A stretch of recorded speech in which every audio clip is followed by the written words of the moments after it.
my crushes, I have noticed that is their smile. Like there's something about smiles and the arrangement of their teeth. Broken. Come to you an explanation. Yeah, welcome to the tea talk show. Real teas, real topics, and real talk. Where your host for today's episode as usual. My name is Ella Sam. And my name is Iris. We are in for a very interesting episode today. We have a very beautiful woman of God in our midst as our panelist today. So I will give you guys a suspense. We're just going to know who exactly this beautiful woman of God is, and then we can take it from there. Hi. Please introduce yourself. Okay, so I'm Janet Na Adoko Boy. Wow. Yeah. And I'm from the University of Ghana, level 400. Wow. Studying psychology. Yeah. Is there any other thing you want to know? Okay, I joined Teens Aloud in 2019. Wow. Yes, I think 2019. And what has the journey been like?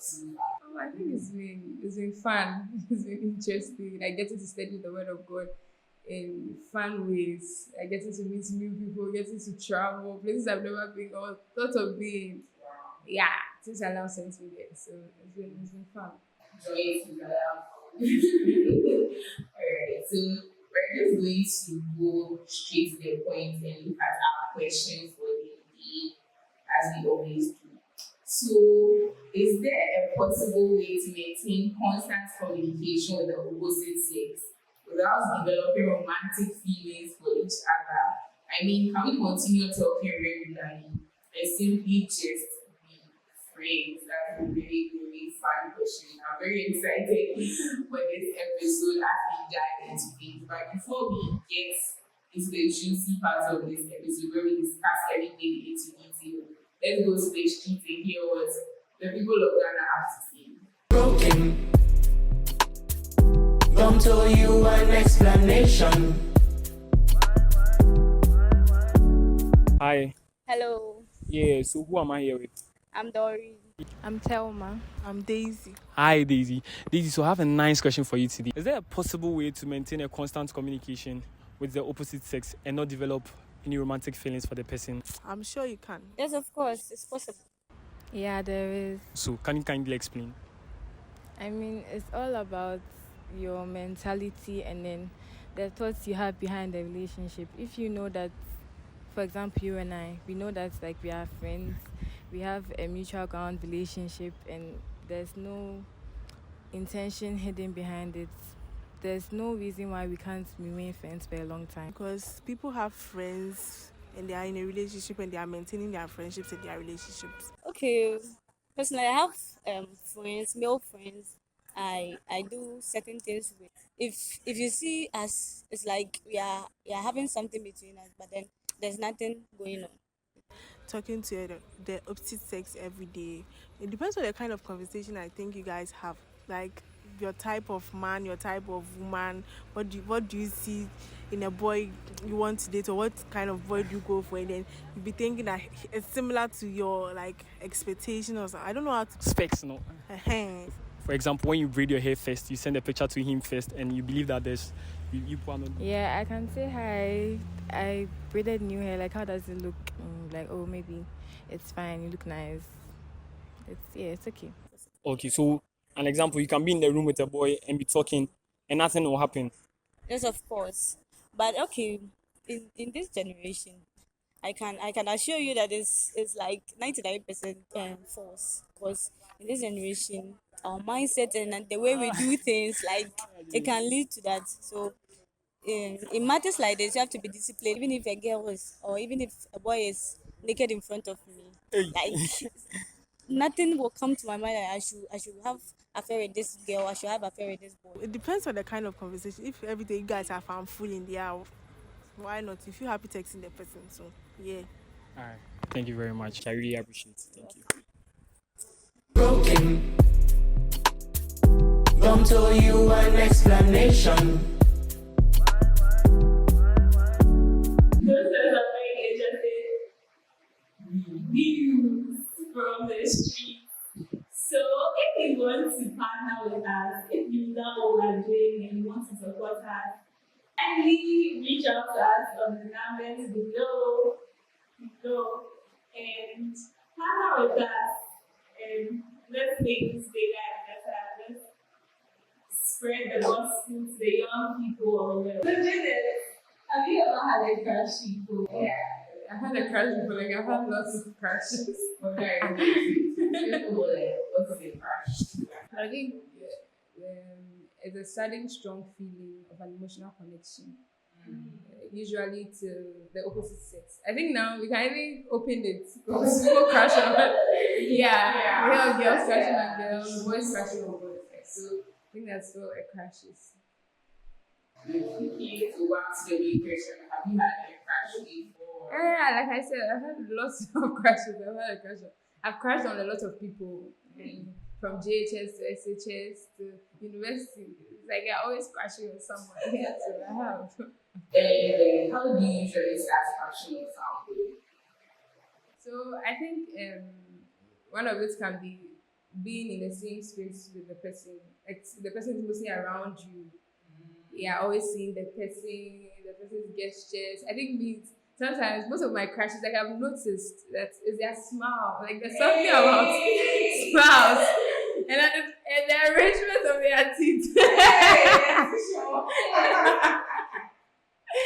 I don't even know how, but most of them, yeah. So I think when you're in the same, I think one of them, SHS, I was playing basketball with the person. So I mean, I see the person most of the times. In my class, my church.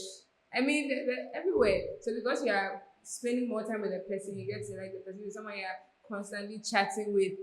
Yeah, you're always talking to the person. You cannot wait to wake up from sleep. You're not even interested in your quiet time. You're thinking as you're going to bed, you're thinking of the person. As you wake up, you want to chat with the person. So constant communication with the person too.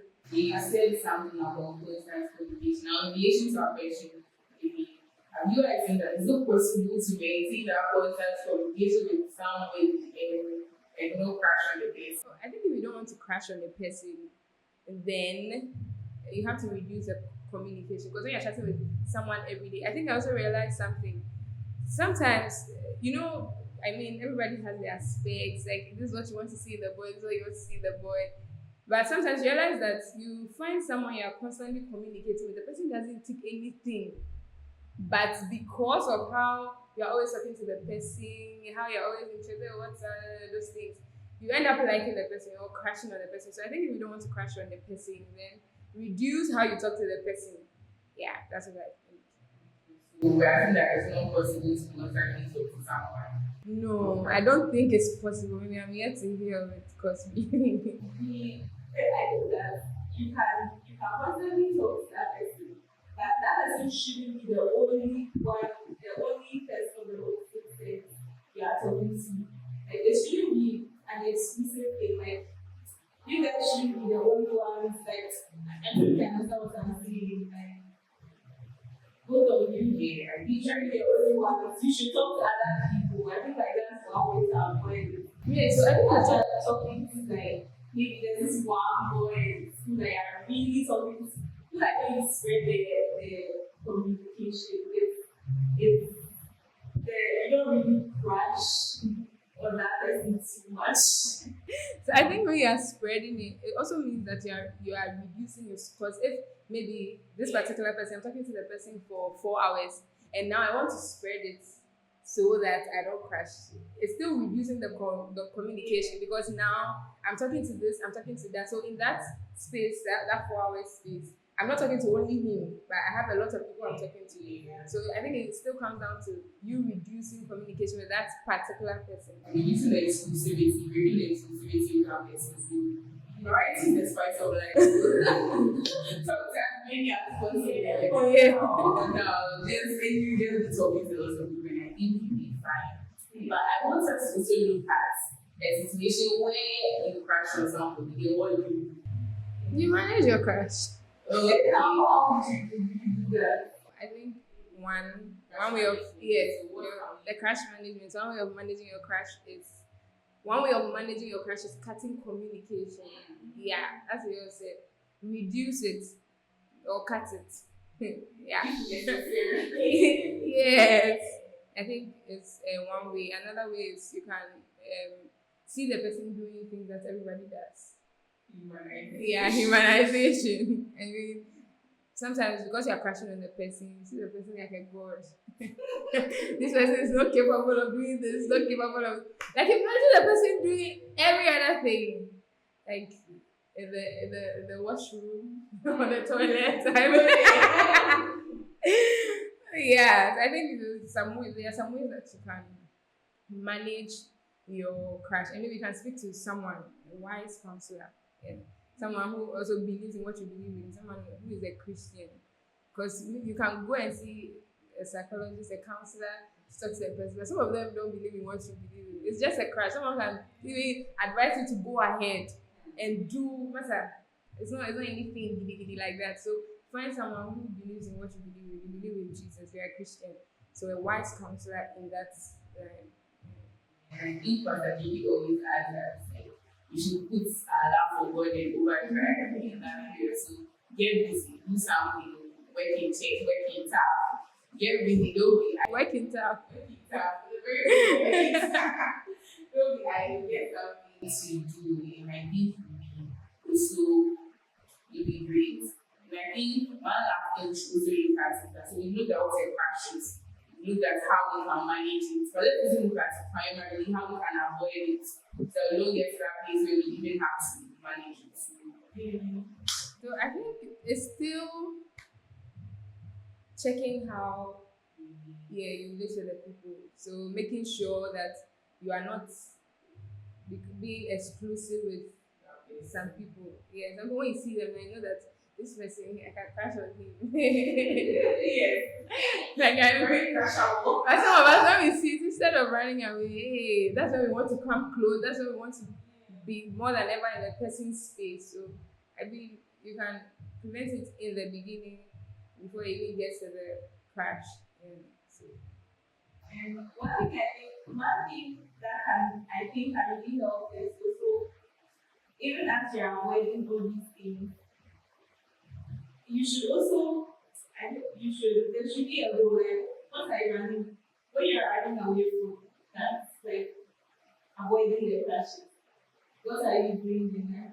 I think that's when putting your love for God or overall comes in. Like, as you're feeling from that, pursue God in that moment. And yeah, stay there with example and do all those things. Yeah.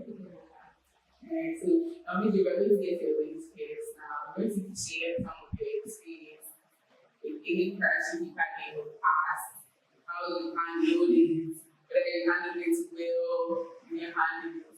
What's the learned from it? so I think maybe my SHS crash, and even then I didn't know about the whole crash management, crash communication. I was crashing on this boy. I remember his name. I don't want to mention him. He was as I said, he played basketball. I used to play basketball. I'm not so good, but like I was in the team. I mean, and I don't know, like the smile, how he plays basketball, his height, and where my class was after assembly when we are moving to our classes, like I can see him pass because he passes by our class. And I come to class and I watch him as he walks to his class. And from where I'm sitting, I can see the top two. I'll watch the senior pass. Like everybody in my class knew that I was crashing with this boy. But I remember he stood for something. I don't remember what it was. But I made everyone in my class vote for him. People didn't know him, but hey, I was campaign manager for this senior. Then I mean after school, after he left, because he was a senior. He wasn't there. So maybe I didn't know about managing your crash, but I think allowing time to pass. Because after some time, I wasn't seeing him again. And maybe I crashed also because we were in the same space. I was always seeing him, seeing what he does. So after some time, after he left the school, I didn't see. And now I think recently, a friend of mine showed me his picture. I was like, Janet's boy. Janet's boy. You were crashing on this boy. So yeah, I think I didn't know about crash management, but I'm sure that if I knew then, I used allow time to pass to manage my crash. Yeah. And I think I had another crash. Maybe that one I used catch communication. The crash was there for a long time. It's like 2 years or 3 years. Yes. And I don't even know how I crashed on this boy. I think I like men of God. It was so funny. Yeah, so we were just talking now. All of a sudden, I started crashing on this boy. You know, it's for a long time, and it's like you hear cat communication. I wasn't really doing it, but it got to a point. I started doing it. Like I will not be talking to the person for some time. I think now the crash has vanished, and humanization, like some things that I wouldn't like people to do, like something I say is a no for me. Yeah, the person did it, and the crash vanished. Like if I say it, you say it's very small. Like I needed help with something. And I was like, oh, I think my book was missing or something. I can't remember. And I said, oh, please help me announce it because you know the one sharing the information or talking to the people. The person ended it, didn't say anything about my missing book. Oh. The crash vanished. I think another one was because anytime you're raising funds with the person, say it. So you don't want to support anything. Golly. Like I mean those things, they are funny, small, but yeah, it comes together to make the crash disappear. One thing you said that struck me was about allowing time to pass. I think that there are good phases. Yes. And eventually you get to a certain new way certain things. So sometimes you just give yourself time, even as you pass it. Like give yourself time. A few months, maybe you will be out of that situation. Yes. What are we taking home from here? I think that lately that if we can avoid crashes, we should just try and avoid them before they try to manage it. I've also been reminded, I'm still learning about some of the crash management techniques that ultimately cutting communication is not easy, but it is necessary. I also learned that we should just allow time to pass. Then you be good and speak to a body counselor, emphasis on God because the world has their own pattern of doing things. So if you talk to somebody that is not necessarily kingdom minded, the advice they will give you will not be really pleasing to God. So find someone good. Then also, I'm talking about related to this. Also, we should find something to do even as you are trying to get rid of your crash through working tough, working chase, and get busy, do idle, Yeah, so I think Pastor Gege says this a lot. So that crash management is for wise people. So I think what I'm taking from today's session is that I should be a wise person because if I'm not, I'll end up messing up. Maybe I know that I'm not supposed to be here, I'm not supposed to be talking to this person at this time. I should cut it before it gets to something that will become difficult to deal with. Okay, so I think that the reason why we should avoid crashes is because it can lead to something, that it can cause you to stay and do things that you wouldn't do normal on a normal day. Yeah, so please avoid crashes and manage them because they might lead you to places you never ever think of going to and lead you to doing things you never imagined to do. Yeah, that's what I'm taking from the session. And I think another reason why too is that if you pursue your crash, what's the end goal? Is like you don't see marriage. Like for us, you don't see marriage in the next 3 years. So they are not saying that the opposite sex is a bad person. So can't communicate. No one is bad. You are not bad, but you're not at a place where you also want to test your crash. So we are saying that manage it when the right time comes and you are at a place where you see marriage in the next 3 years and you can test it and see where it will go to, and then you can you can take it from there. Yeah. So this episode has been very, very insightful. But I believe that the resource that could help our viewers even further beyond this episode of It's Talk Show. And it is the case of It's My Crash by man of God, Reverend Kiki. Everything we've spoken about it way more, a lot more, is all in this book. So we seriously advise that you get a copy for yourself. yourself, for your family, for your friends, your younger siblings, your older siblings. An amazing book. So please do get it. Details on how you can get a copy and other KKBA books will be on the screen or in the description box down below. We believe that it will be blessed. Thank you so much for joining us on this episode of the Teen Talk Show. It has been a pleasure coming to you in your homes or wherever you are. We hope to see you some other time. Stay blessed. Bye guys. Bye. This episode of Teen Talk was brought to you by Tap One TV, a subsidiary of Tap One Media. As always, we bring you love from the family at Teens Aloud Foundation. Bye.